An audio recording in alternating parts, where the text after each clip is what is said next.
ரசூலே அஸ்ஸலாமு அலைக்கும். என்ன படிக்கிற நீ? எத்தனை? ஒன்றாவது படிக்கிற? ரெண்டாவது போறியா? உனக்கு கணக்கு தெரியுமா? எல்லா கணக்கு தெரியுமா? என்ன சொன்னாலும் சொல்லிடுவியா? சொல்லிடுவியா? சரி, உங்கள் வாப்பா இருக்கார்ல, உங்கள் வாப்பா கடைக்கு போய் இங்கே பாருல, கடைக்கு போய் இங்கே பாருல 40,000 ரூபாய்க்கு ஏசி வாங்குறாரு. எவ்வளோ ரூபாய்க்கு? 40,000 ரூபாய்க்கு ஏசி வாங்குறாரு. தெரியுதா? 2,000 ரூபா குறைச்சி கொடுக்கான். 2,000 ரூபா குறைச்சி தரான். அப்போ எவ்வளோ ரூபா நம்ம கொடுக்கணும் ஏசிக்காரனுக்கு? 38,000 ரூபா கொடுக்கணுமோ? சரி, அப்போ இன்னொரு கணக்கு கேட்கட்டா? உங்கள் வாப்பா ஒரு கடையில் போய் ஃப்ரிட்ஜ் வாங்க போகிறாரு.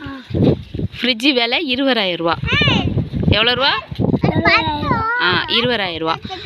அதை ஃப்ரிட்ஜு கடைக்காரன் 4,000 ரூபா குறைச்சி தரான். அப்போ எவ்வளோ ரூபா நம்ம கொடுக்கணும்? 16,000 ரூபா. 16,000 ரூபாயா? மாஷா அல்லாஹ்.